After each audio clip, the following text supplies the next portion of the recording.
안녕하세요, 이서진입니다. 저는 대형 건축 회사의 CEO예요. 남들이 보기엔 모든 것을 가진 것처럼 보였겠죠. 명예, 돈, 그리고 번듯한 검사 아들까지. 하지만 제게는 20년 동안 풀지 못한 가슴 속 응어리가 하나 있었습니다. 바로 아내의 여동생, 채재 하은이죠. 재산 분쟁의 소용돌이 속에서 호련히 사라진 처제.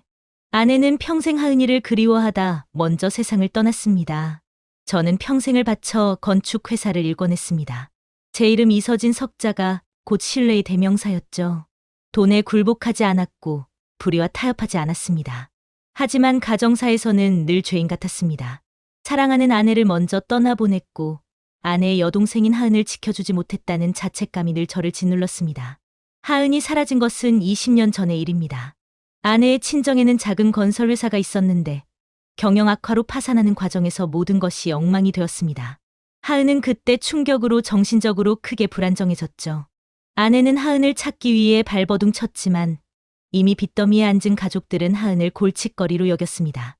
아내는 하은을 잃은 충격과 그리움으로 시름시름 앓다가 결국 저를 떠났습니다. 제 아들 민호는 훌륭하게 자라 검사가 되었습니다.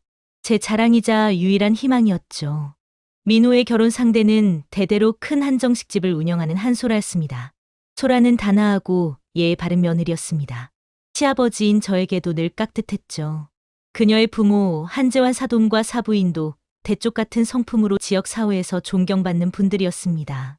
저는 민호가 좋은 가정을 꾸렸다고 믿었습니다. 오늘 저는 사돈인 한재환의 초대를 받아 그의 한정식집 송월관을 방문했습니다. 송월관은 웅장하고 고풍스러운 분위기를 자랑하는 곳이었죠. 한재환은 곧 새로운 지점을 확장할 계획이라며 건축가인 제게 설계 자문을 요청했습니다. 저는 흔쾌히 승낙하고 한재환이 내미는 서류에 서명하는 순간이었습니다. 사돈, 잠시 화장실에 다녀오겠습니다. 제가 자리에서 일어서자 한소라가 제가 안내해 드릴게요. 아버님 하며 저를 부축했죠. 저는 괜찮다며 손사래를 치고는 으리으리한 회랑을 따라 걸었습니다. 화장실은 주방 복도 끝쪽에 있었습니다. 그때였습니다. 고급스러운 한정식집의 평온한 분위기를 산산조각내는 날카로운 소리가 제 귀를 때렸습니다. 이게 뭐야? 접시에 물기가 다 남아있잖아. 몇 번을 말해 알아들어. 목소리의 주인공은 다름 아닌 며느리 한소라였습니다. 방금 전까지 저에게는 세상 다정하게 웃던 그 목소리와는 완전히 달랐죠. 어른장처럼 차갑고 날카로운 분노가 가득했습니다. 저도 모르게 발걸음을 멈추고 고개를 돌렸습니다. 주방 입구 쪽에 서자 안쪽이 희미하게 보였죠.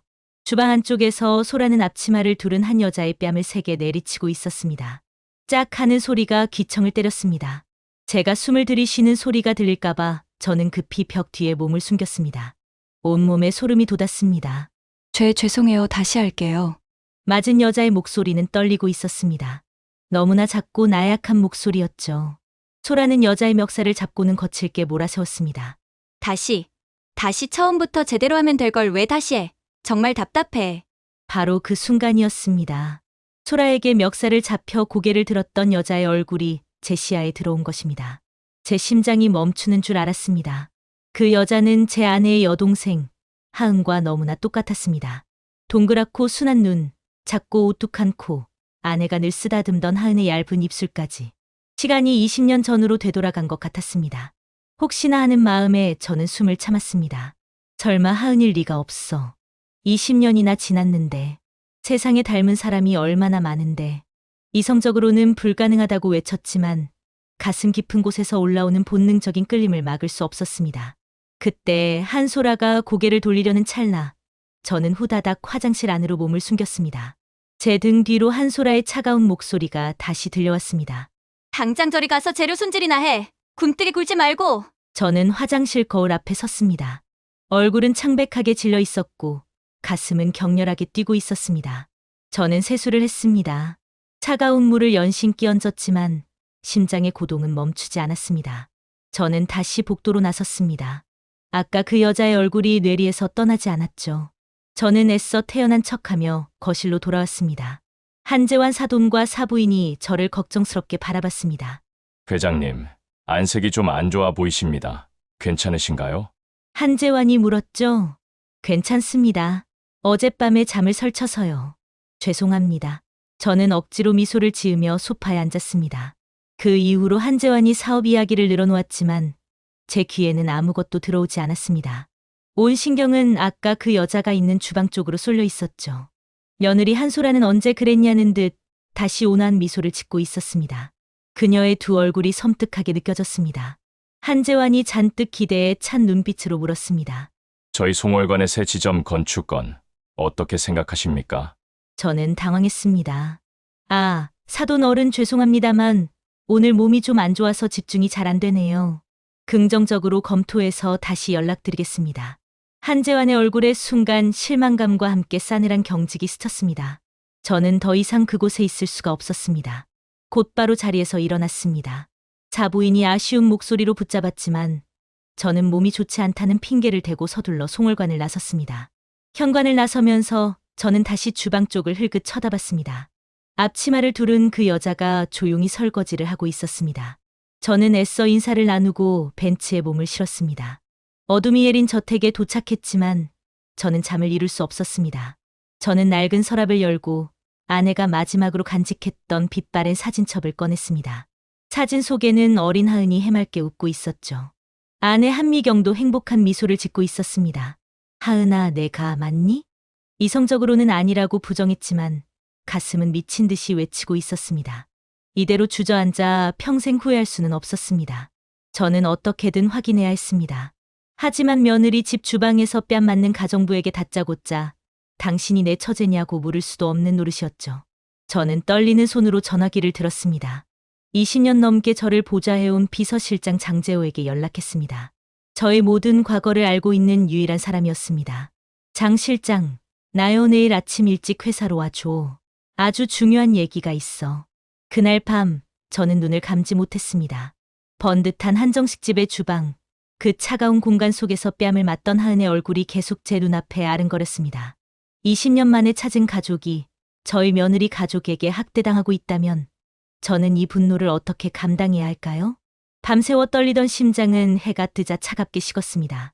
분노가 가라앉고 나니 이성적인 판단이 필요했죠.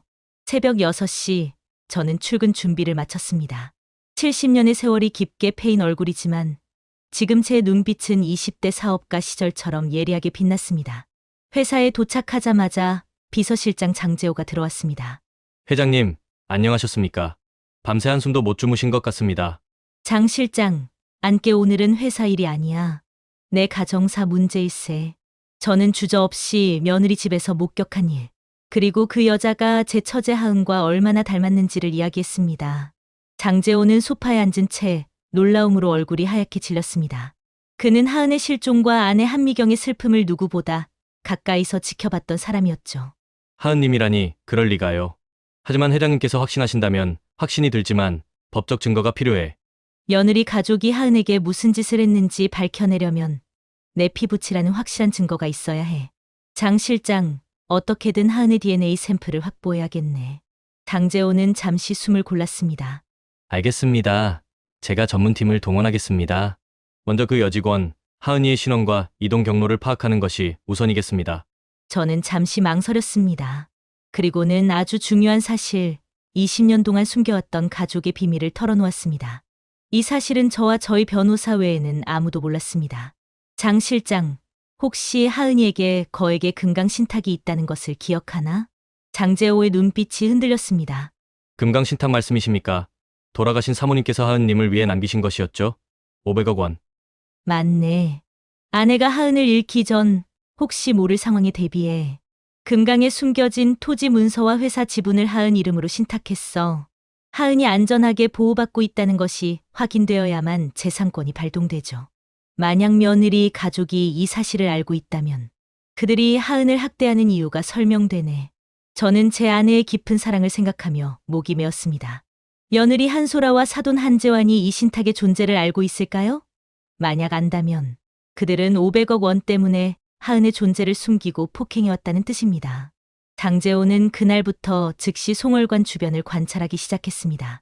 며칠 후 장재호에게서 첫 보고가 들어왔습니다. 송월관의 주방 직원 하은은 출퇴근을 하지 않는 사실상 감금된 상태의 식모살이를 하고 있다는 것이었죠. 그녀는 일주일 내내 단 한 번도 집 밖으로 나오지 않았습니다. 한소라가 지난번 저와의 만남 이후 경계심을 갖기 시작한 것이 분명했습니다. 회장님, 한소라가 하은을 철저히 감시하고 있습니다. 하지만 시장에 장을 보러 나오는 아주 짧은 순간이 있습니다. 시간이 불규칙해서 정확히 예측하기 어렵습니다. 장재호의 목소리에서는 초조함이 묻어났죠. 저는 결단을 내렸습니다. 장 실장, 시장에 나오는 순간을 포착하면 즉시 내게 연락하게. 내가 직접 그곳으로 가겠네. 그날은 제 회사에 매우 중요한 날이었습니다. 5천억 원 규모의 중동 건축 사업 계약 건이 걸린 날이었죠. 협상팀이 헬기를 타고 서울로 오는 중이었습니다. 회의실 테이블에는 수많은 계약 서류가 놓여 있었고 넥타이를 매는 제 손은 결의에 차 있었습니다. 오전 9시 50분 중동 바이어들이 회의실에 들어섰습니다. 인사를 나누고 계약 조건을 설명하기 시작한 지 채 30분도 되지 않았을 때였죠. 제 휴대폰이 진동했습니다. 발신자는 장재호. 저는 온몸에 피가 솟구치는 것을 느꼈습니다. 죄송합니다. 급한 전화를 받아야겠습니다. 바이어들은 당황했지만 저는 개의치 않았습니다. 수화기 너머로 장재호의 다급한 목소리가 들려왔습니다. 회장님, 지금 나왔습니다. 하은이 혼자 동네 중앙시장에 들어섰습니다. 지금 출발하셔야 만날 수 있을 것 같습니다.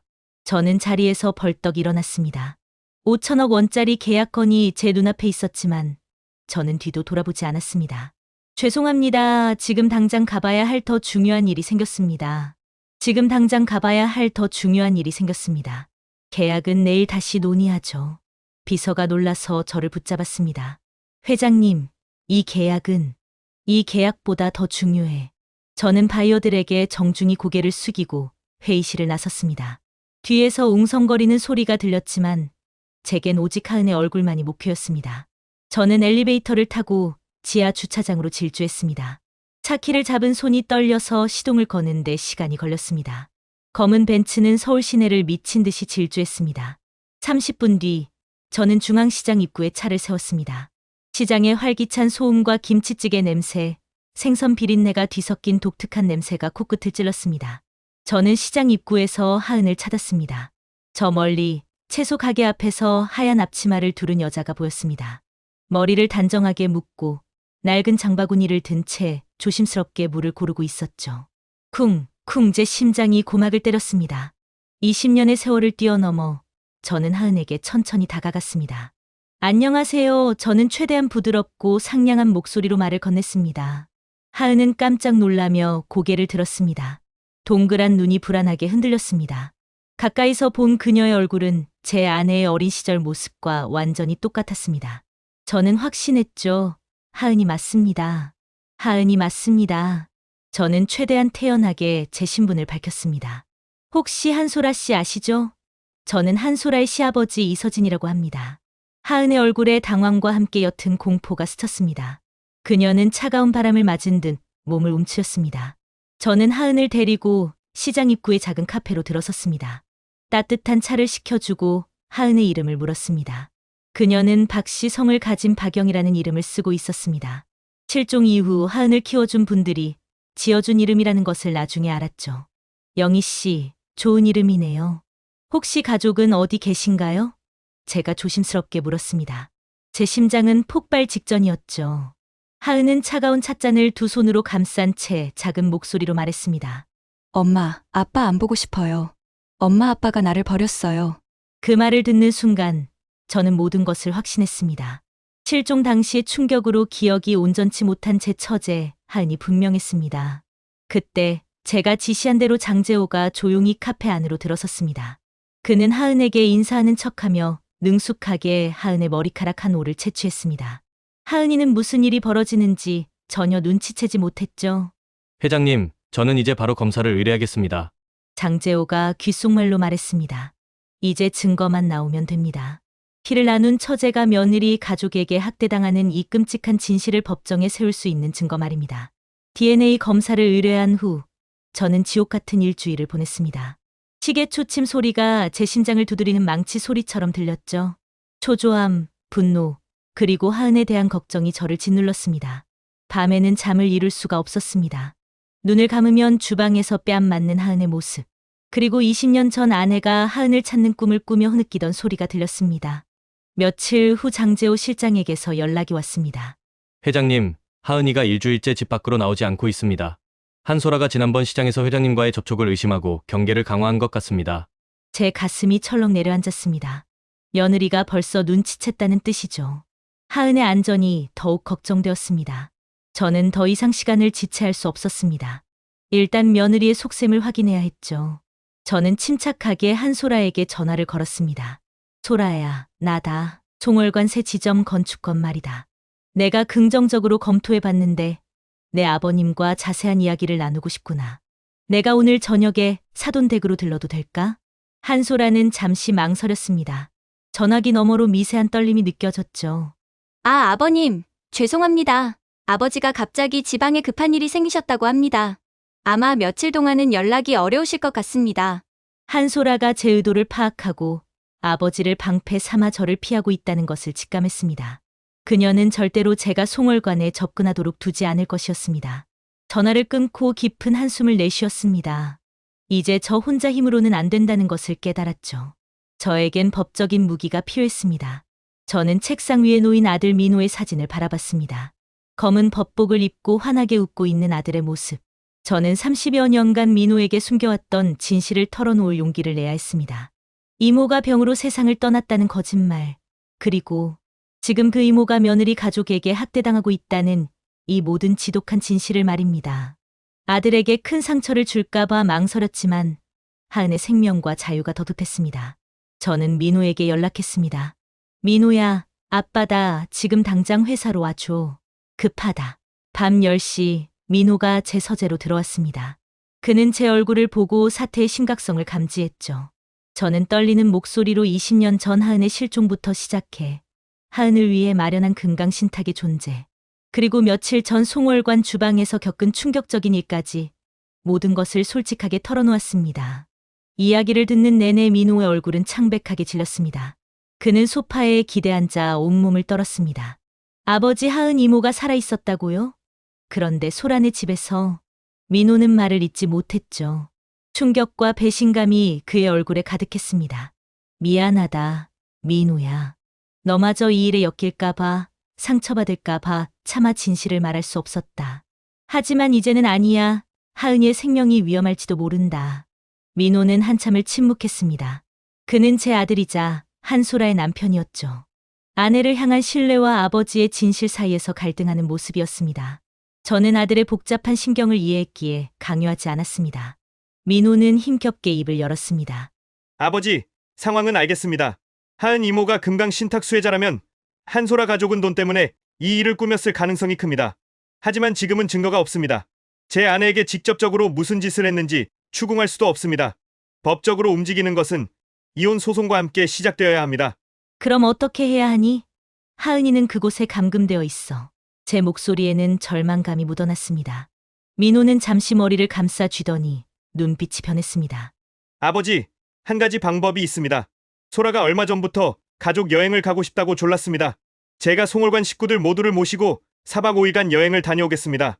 그들이 모두 집을 비우는 순간 아버지가 하은 이모에게 접근할 기회를 만들었습니다. 민호야. 저는 감동과 미안함에 목이 메었습니다. 아들이 자신의 결혼 생활을 걸고 저를 돕기로 결심한 것입니다. 제가 여행을 떠나면 소라가 아버지의 알리바이를 확인할 겁니다. 그때 아버지는 해외 출장 중이라고 둘러대겠습니다. 아버지는 제가 출발하는 날부터 5일간 절대 회사에 나오지 마시고 집에만 머물러 주십시오. 무슨 일이 있어도 법을 위반하시면 안 됩니다. 민호는 단호하게 말했습니다. 며칠 후 새벽 3시였습니다. 전화벨이 울리는 소리에 저는 잠에서 벌떡 일어났습니다. 장재호였습니다. 회장님 결과가 나왔습니다. 99.99% 일치입니다. 박영희 씨는 회장님의 처제 하은 님이 확실합니다. 제 눈에서 뜨거운 눈물이 흘러내렸습니다. 20년 만에 확인된 지독한 진실, 하은이 살아있었습니다. 하은이 살아있었습니다. 제 처제가 500억 원 신탁의 수혜자가 며느리 가족에게 감금당한 채 뺨을 맞는 주방 직원으로 살고 있었습니다. 분노와 안도감이 제 가슴을 강타했습니다. 저는 무릎을 꿇고 울었습니다. 바로 그때 민호에게서 다시 전화가 왔습니다. 아버지, 저희 내일 모레 아침에 출발합니다. 4박 5일간의 골든 타임입니다. 소라가 아버지를 찾으면 해외 출장 중이라고 말해놨습니다. 이제 움직이셔야 합니다. 저는 떨리는 목소리로 대답했습니다. 알겠다. 조심해라. 저는 이제 며느리 가족이 모두 집을 비운 틈을 타 송월관에 잠입하여 하은을 구출해야 합니다. 그리고 이 지독한 음모를 꾸민 한소라 가족에게 뼈저린 대가를 치르게 할 것입니다. 이제부터가 진짜 싸움입니다. 민호 가족이 여행을 떠나기로 한 날 저녁, 저는 극도의 긴장감에 사로잡혔습니다. 며칠간 집에 갇혀 지내는 연극을 했지만 오늘 밤이 진짜였습니다. 저택의 정원에 어둠이 짙게 깔릴 무렵 민호에게서 마지막 문자가 도착했습니다. 출발했습니다. 안전하십시오. 저는 온몸에 힘이 들어가는 것을 느꼈습니다. 이제 움직여야 했습니다. 차를 몰고 송월관이 있는 사돈대 근처로 향하려던 찰나 현관에서 갑자기 벨소리가 울렸습니다. 시계를 보니 저녁 8시가 조금 넘은 시간이었습니다.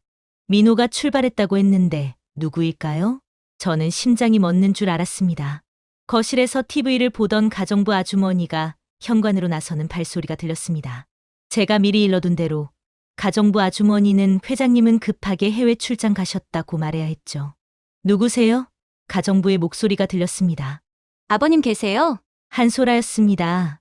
민호의 아내가 왜 이곳에? 저는 급히 숨을 들이마시며 서재 옆 큰 장롱 뒤로 몸을 숨겼습니다. 덜컹거리는 심장 소리가 제 귀에만 들리는 것 같았죠.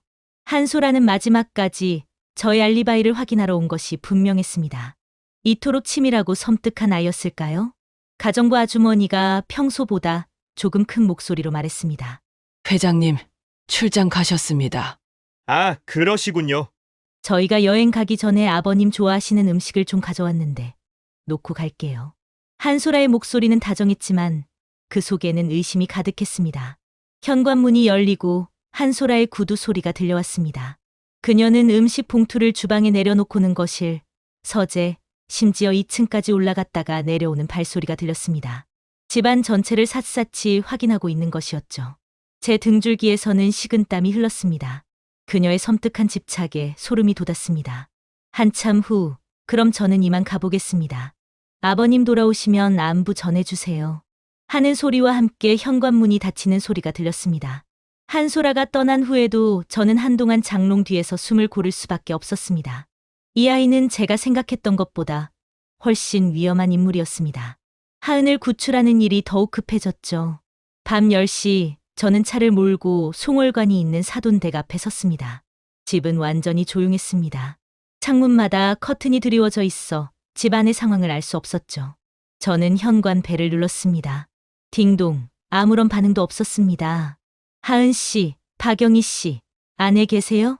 저는 목소리를 높여 불렀지만 깊은 정적만이 돌아왔습니다.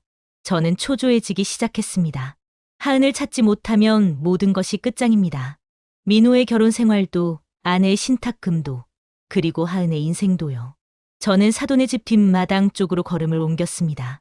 뒤뜰의 담장은 그리 높지 않았습니다. 하지만 70을 바라보는 제 나이에 담을 넘는 것은 무모한 짓이었죠. 이대로 하은을 놔두면 목숨이 위험할지도 모릅니다. 저는 주변을 둘러봤습니다. 가까이에 버려진 듯한 작은 플라스틱 상자가 있었습니다. 저는 그 상자를 밟고 올라서서 끙 소리를 내며 담장 위로 몸을 올렸습니다. 정장 바지가 찢어졌고 손바닥이 거친 담벼락에 긁혔지만 고통은 느껴지지 않았습니다. 오직 하은을 구해야 한다는 일념뿐이었죠. 쿵, 저는 뒷마당에 착지했습니다. 무릎에 충격이 왔지만 꾹 참았습니다. 저는 조심스럽게 집 뒤쪽 창문들을 살폈습니다.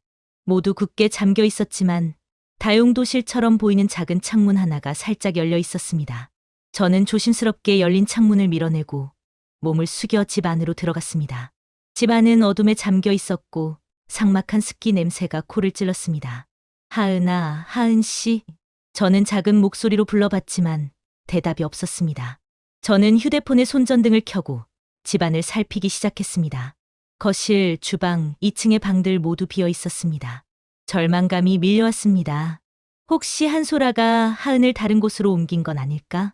다시 1층으로 내려와 주방 쪽 구석을 살피던 중 제 눈에 이상한 것이 포착되었습니다. 바닥 한 구석에 다른 마룻바닥과는 미묘하게 색깔이 다른 나무 판자가 있었습니다. 저는 무릎을 꿇고 손으로 그 판자를 눌러봤습니다. 덜컹, 미세하게 움직이는 소리가 들렸습니다. 저는 온 힘을 다해 판자를 들어 올렸습니다. 덜컹하는 소리와 함께 아래로 이어지는 좁은 계단이 나타났습니다. 지하실이었습니다. 저는 심장이 터질 것 같았습니다. 휴대폰 불빛을 비추며 좁은 계단을 따라 조심스럽게 내려갔습니다. 축축하고 곰팡이 냄새가 섞인 퀴퀴한 냄새가 진동했습니다. 지하실 한 구석에는 낡은 천막으로 가려진 작은 방이 하나 더 있었죠. 저는 그 방문에 귀를 댔습니다. 그 안에서 작은 흐느낌 소리가 들렸습니다. 누구세요? 떨리는 여자 목소리였습니다. 하은아, 저도 모르게 큰 소리로 외쳤습니다. 제가 문을 열자 방 안구석에서 낡은 담요를 뒤집어 쓴 채 하은이 웅크리고 있었습니다. 제 목소리를 듣고 하은은 극도로 놀라며 벽 쪽으로 몸을 밀착했습니다. 안 돼요. 여기서 나가면 안 돼요. 유진 씨가 화내요. 하은은 울면서 소리쳤습니다. 저는 눈물이 쏟아지는 것을 느꼈습니다. 20년 동안 500억 원의 신탁 수혜자라는 이유로 이 끔찍한 지하실에 감금되어 학대받았다는 사실이 믿기지 않았습니다. 하은아, 괜찮아. 이 아저씨는 나쁜 사람 아니야. 내 아내 언니의 남편, 이서진이야. 이제 아무도 너 때리지 않아. 저는 인내심을 갖고 하은을 달랬습니다. 한참의 설득 끝에 하은은 조심스럽게 저의 손을 잡았습니다. 그녀의 손은 차갑고 떨리고 있었죠. 저는 하은을 꽉 안았습니다. 20년간의 고통과 그리움이 한꺼번에 터져나왔습니다. 이제 따뜻한 곳으로 가자, 하은아 처제. 저는 하은의 손을 잡고 좁은 계단을 올라 지하실을 빠져나왔습니다. 현관문을 열고 밖으로 나섰을 때 미리 대기하고 있던 장재호의 차가 보였습니다. 장재호는 하은의 모습을 보고 놀라움과 안도감이 뒤섞인 표정을 지었죠. 하은을 안전하게 차에 태우자 저는 숨을 크게 내쉬었습니다. 우리는 며느리 가족의 집에서 벗어났습니다. 하지만 이 구출 작전은 이제부터 시작입니다. 이 모든 악행을 저지른 한소라 가족에게 어떻게 이 지독한 복수를 되갚아줄까요? 하은을 제 저택의 가장 따뜻하고 넓은 방에 눕히자마자 저는 안도와 죄책감에 무너졌습니다. 침대에 앉아 있는 하은의 모습은 지하실의 눅눅함과 대비되어 더욱 가녀리게 보였죠. 저 화장실 가도 돼요? 하은은 화장실을 가는 것, 물을 마시는 것, 심지어 침대에 앉아 있는 것까지도 제 허락을 구했습니다. 얼마나 오랫동안 통제와 학대 속에 살았으면 이토록 기본적인 자유마저도 허락을 받아야 한다고 생각할까요? 제 가슴은 찢어지는 듯 아팠습니다. 저는 따뜻하게 웃으며 말했습니다. 하은아, 여긴 내 집이야. 내 마음대로 해도 돼. 이제 아무도 너한테 허락을 구하라고 하지 않아.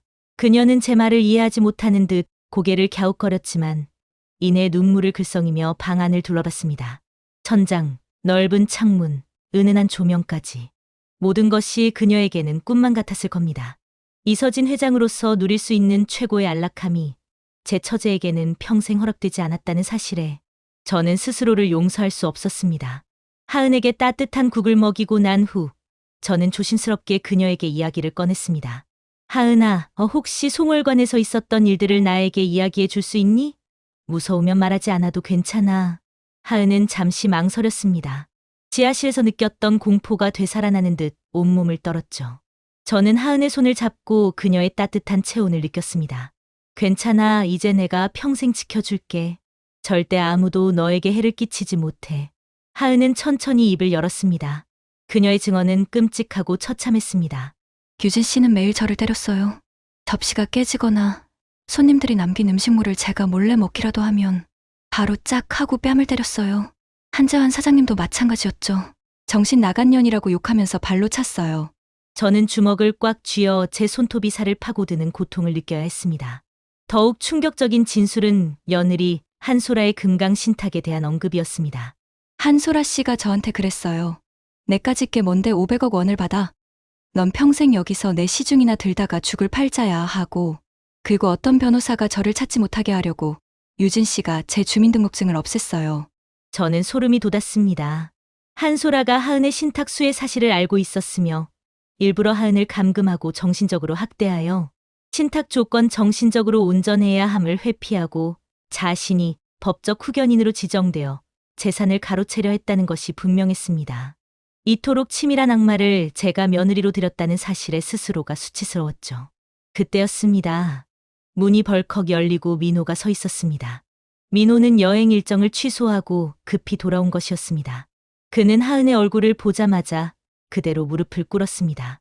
하은 이모, 죄송합니다. 제가 소라의 남편이라는 것만으로도 죄송해요. 민호는 어린아이처럼 엉엉 울었습니다. 하은은 당황하며 민호를 바라봤습니다. 저 괜찮아요. 당신은 저 때리지 않았잖아요.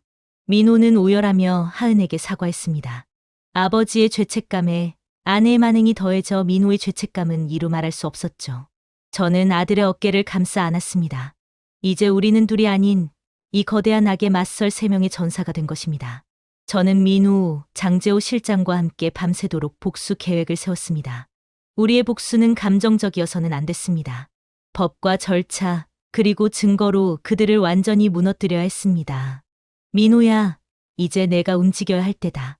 한소라 가족은 내가 하은을 납치했다고 주장하며 고소할 거야. 그때를 놓치지 마라. 내 동료 검사에게 상황을 설명하고 납치 사건을 빌미로 송월관에 대한 압수수색 영장을 발부받아라. 저는 차갑게 지시했습니다. 민호는 눈물을 닦고 결연한 표정으로 대답했습니다. 아버지, 송월관의 지하 감금 시설과 한소라 가족의 학대 증거를 확보하겠습니다. 제 손으로 이 모든 악행을 끝내겠습니다. 우리의 계획은 치밀했습니다. 한소라가 송월관으로 돌아와 하은의 실종을 확인하는 순간 그들의 운명은 이미 결정된 것이나 마찬가지였습니다.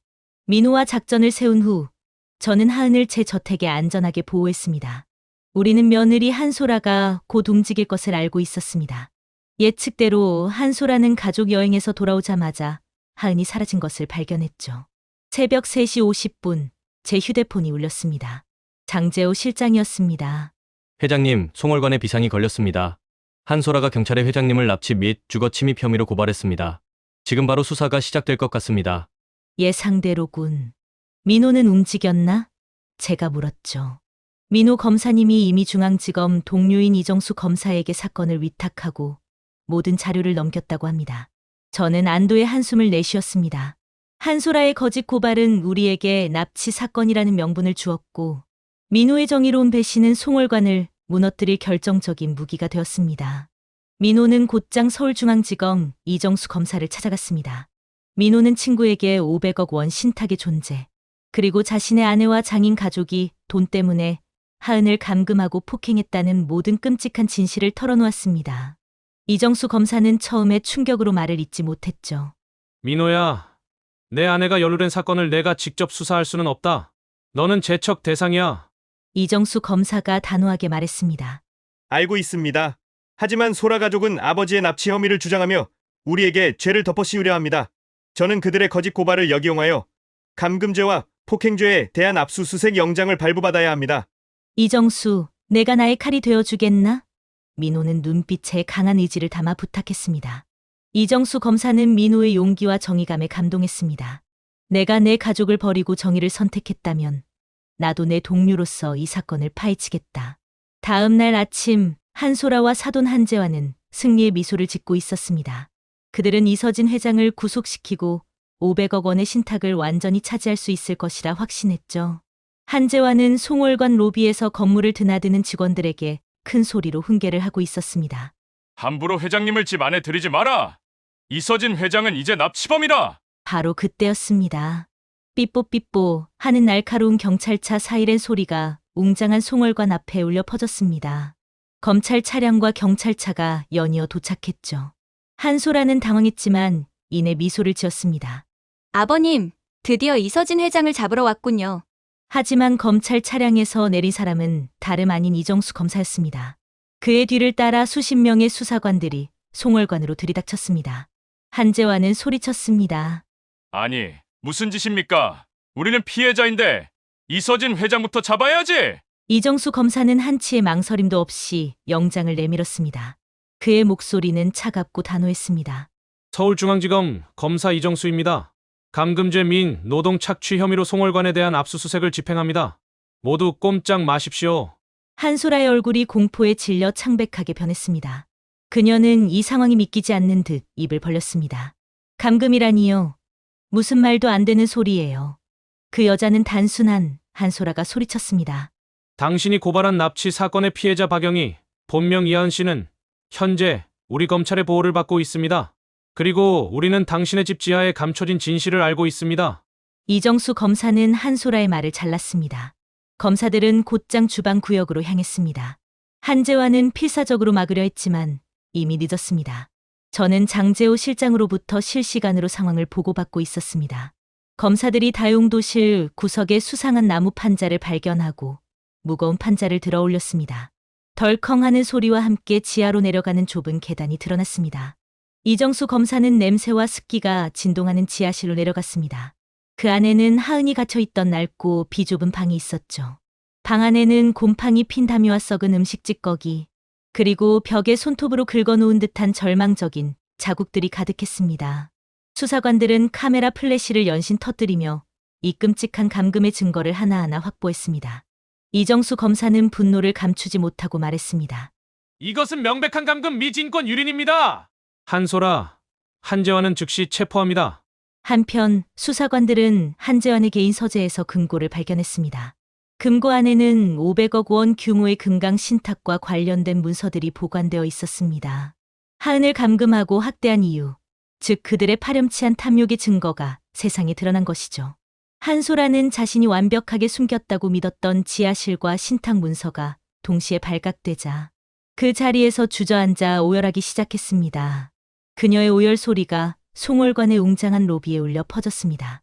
번듯했던 송월관은 이제 탐욕과 악행으로 얼룩진 지옥으로 전락했습니다. 저의 아들 민호는 옆 사무실에서 이 모든 상황을 지켜보고 있었습니다. 그는 눈물을 흘리며 아버지에게 말했습니다. 아버지, 증거를 확보했습니다. 이제 이 지옥을 끝낼 수 있습니다. 송월관에 대한 압수수색으로 확보된 증거는 한소라 가족의 악행을 입증하는 데 충분했습니다. 지하실의 끔찍한 환경, 하은의 손톱 자국이 새겨진 벽, 그리고 500억 원 금강 신탁의 관리 문서를 통해 감금죄, 상습 폭행죄, 사기 및 횡령 미수죄가 명백하게 드러났죠. 며느리 한소라와 사돈 한재환, 그리고 사부인 박옥분까지 이들 3명은 모두 구속 기소되었습니다. 저는 이 모든 과정을 덤덤하게 지켜봤습니다. 제 아들이자 사위인 민호는 그의 직분을 다해 이정수 검사와 함께 기소 과정에 참여했죠. 민호는 아내 가족의 파렴치한 죄를 밝혀내는 것이 정이라고 믿었고 그를 통해 스스로의 죄책감을 씻어내려 했습니다. 며칠 후 마침내 재판이 시작되었습니다. 법정은 수많은 기자들과 방청객으로 발디딜 틈이 없었죠. 저는 하은과 민호와 함께 방청석에 앉았습니다. 한소라 가족은 피고인석에 나란히 앉아 있었습니다. 그들의 얼굴에는 교활한 미소 대신 공포와 절망감이 가득했죠. 재판의 하이라이트는 하은의 증언이었습니다. 하은은 법정이라는 낯선 공간에 극도로 긴장했지만 제 손을 꽉 잡고 용기를 냈습니다. 피해자 이하은 씨, 피고인 한소라에게 폭행당한 사실이 있습니까? 검사의 질문에 하은은 작은 목소리로 대답했습니다. 내 유진 씨가 일을 못한다고, 밥을 제대로 안 준다고. 접시 깨면. 하은은 눈물을 흘리며 지하실의 차가움, 배고픔, 그리고 유일한 자유였던 벽에 새긴 낙서들을 이야기했습니다. 그녀의 순수하고 꾸밈없는 증언은 법정 전체를 침묵하게 만들었습니다. 기자들은 연신 펜을 움직였고 방청객석에서는 낮은 탄식이 터져나왔죠. 지극히 평범하고 순진한 사람에게 가해진 폭력의 증언은 보는 이로 하여금 깊은 분노를 일으켰습니다. 여러분은 이런 증언을 들을 때 어떤 감정을 느끼실까요? 하은의 증언이 끝난 후 이정수 검사는 결정적인 증거를 제시했습니다. 바로 피고인 한소라와 한재환의 휴대폰 및 컴퓨터에서 발견된 충격적인 메시지들이었습니다. 피고인들은 단순한 재산 탈취를 넘어선 더욱 거대한 음모를 꾸몄습니다. 이정수 검사는 단호하게 외쳤습니다. 저희 가족이 전혀 예상하지 못한 진실이었습니다. 검찰 조사 결과 며느리 한소라는 강성호라는 인물과 오랫동안 부적절한 관계를 맺어왔고 이 강성호는 제 회사의 최대 경쟁사인 3명 그룹의 경영 컨설턴트였습니다. 이정수 검사는 강성호와 한소라가 주고받은 수많은 메시지들을 법정 스크린에 띄웠습니다. 피고인 한소라는 남편 민호 검사와 결혼하기 전부터 강성호와 접촉했습니다. 이들의 궁극적인 목적은 하은의 500억 원 신탁을 확보하는 동시에 민호 검사의 영향력과 하은의 신탁을 발판 삼아 이서진 회장님의 회사 세진건설을 적대적으로 인수합병에 만든 것이었습니다. 법정은 술렁거렸습니다. 제 얼굴은 흙빛으로 변했습니다. 500억 원을 노린 것도 모자라 제 평생의 회사를 통째로 삼키려 했다니요. 한소라의 결혼은 사랑이 아닌 치밀하게 계산된 기업 탈취를 위한 잠입 작전이었던 것입니다. 저는 며느리의 교활함과 잔혹함에 온몸이 떨렸습니다. 민호는 고개를 떨군 채 흐느꼈습니다. 자신이 사랑했던 아내가 자신의 가족을 파멸시키기 위해 접근한 스파이였다는 충격적인 진실 앞에 그는 세상 가장 비참한 남자가 되어버렸죠. 피고인 한소라, 그리고 공범 강성우는 돈과 권력을 위해 가족을 배신하고 지적장애가 있는 피해자를 감금하고 학대했을 뿐 아니라 기업의 존립까지 위협했습니다. 이는 사기, 횡령, 그리고 기업 탈취 음모가 결합된 악질적인 범죄입니다. 이정수 검사는 목소리를 높였습니다. 그 순간 피고인석의 한소라가 울부짖었습니다. 아니에요. 민호 씨, 저는 당신을 사랑했어요. 그녀는 마지막까지 거짓말로 민호에게 매달렸습니다. 민호는 고개를 들지 않은 채 단호하게 말했습니다. 당신의 모든 행동은 법정 증거로 남았습니다. 더 이상의 거짓말은 하지 마십시오. 결국 한소라의 모든 거짓말과 음모는 법의 심판대 앞에서 산산조각 났습니다. 판사는 엄숙한 목소리로 최종 판결을 내리기 시작했습니다. 법정 전체에 엄숙한 긴장감이 감돌았습니다. 판사의 가운이 움직이는 소리마저 크게 들릴 정도였죠. 피고인 한소라, 그리고 공범 강성우는 복합적인 범죄 혐의에 따라 과연 이 악인들에게 어떤 형벌이 내려질까요? 제 심장은 마지막 정의의 순간을 향해 격렬하게 뛰고 있었습니다. 법정의 엄숙한 침묵 속에서 판사는 최종 판결을 읽어 내려가기 시작했습니다. 땅, 땅, 땅 판사의 망치 소리가 제 심장 박동과 함께 울려 퍼졌죠. 피고인 한소라는 감금죄, 상습 폭행죄, 사기 및 횡령 미수죄, 기업 탈취, 음모 등 복합적인 범죄 혐의에 따라 징역 15년을 선고한다. 판사의 단호한 목소리가 법정 전체를 압도했습니다. 한소라는 이 모든 것이 믿기지 않는 듯 얼굴을 감싸고 절규하기 시작했습니다. 그 비명 소리가 제 귓가에 맴돌았지만 제 마음은 놀랍도록 평온했습니다. 공범 강성우는 징역 10년을 선고받았습니다. 사돈 한재환과 사부인 박옥부는 하은을 감금하고 폭행을 묵인한 혐의로 각각 징역 7년을 선고받았죠. 번듯했던 송월관 사장 부부는 이제 탐욕의 대가를 치러야 했습니다. 저는 눈물을 흘렸습니다. 옆에 앉은 민호도 뜨거운 눈물을 쏟아냈죠. 저는 민호의 어깨를 꽉 잡았습니다. 고맙다. 민호야, 내가 정의를 지켜냈다. 내가 정의를 지켜냈다. 아버지, 이제 한 이모에게 떳떳할 수 있습니다. 재판이 끝난 후 민호는 곧바로 한소라와의 이혼을 진행했습니다. 모든 것을 법과 원칙에 따라 처리했고 한소라 가족에게 단 한 푼의 위자료도 지급하지 않았습니다. 그리고 민호는 검사직을 내려놓았습니다. 아내의 가족을 자신의 손으로 기소했다는 정신적인 충격과 이 사건으로 인해 더 이상 검사로서의 중립성을 지키기 어렵다는 판단 때문이었죠. 저는 아들의 용기 있는 선택에 존경을 표했습니다. 저 역시 회사에 사직서를 제출했습니다. 70평생 일궈온 세진건설을 장재호 실장에게 맡기고 저는 경영 일선에서 완전히 물러났습니다. 500억 원의 금강 신탁은 변호사의 손을 거쳐 하은의 법적 후견인인 저에게 돌아왔지만 그 돈은 더 이상 저에게 중요하지 않았습니다.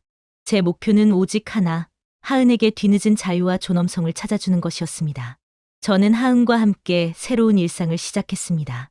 하은은 처음으로 영화관에 갔습니다. 거대한 스크린을 보고 눈을 동그랗게 뜨며 재미있는 장면에서는 어린아이처럼 해맑게 웃었죠.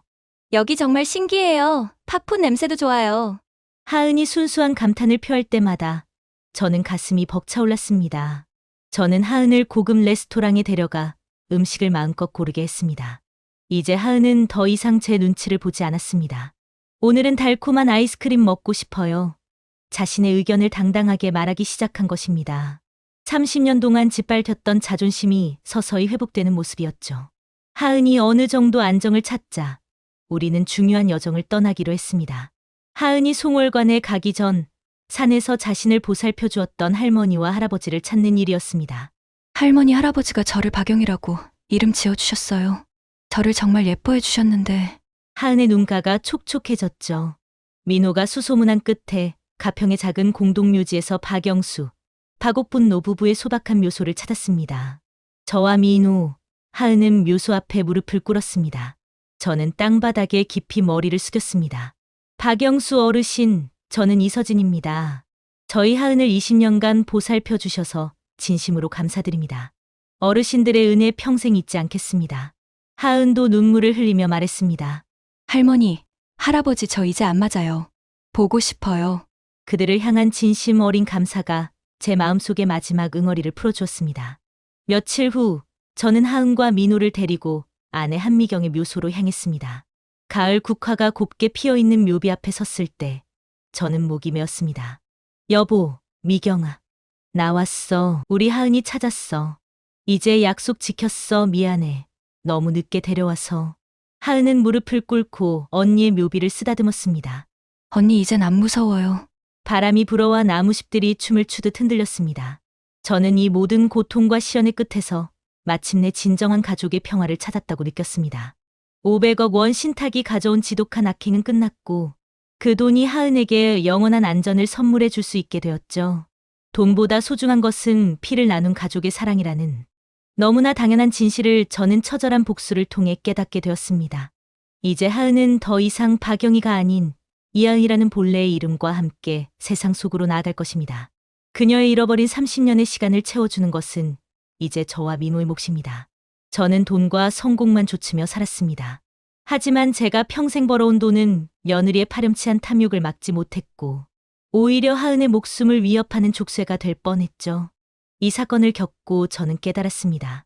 진정한 불안 건물을 높이 올리는 건축이 아니라 피를 나눈 가족을 지키는 견고한 마음의 벽을 세우는 것이라는 것을요. 30년 늦었지만 저는 이제야 제대로 된 인생의 건축을 시작하려 합니다.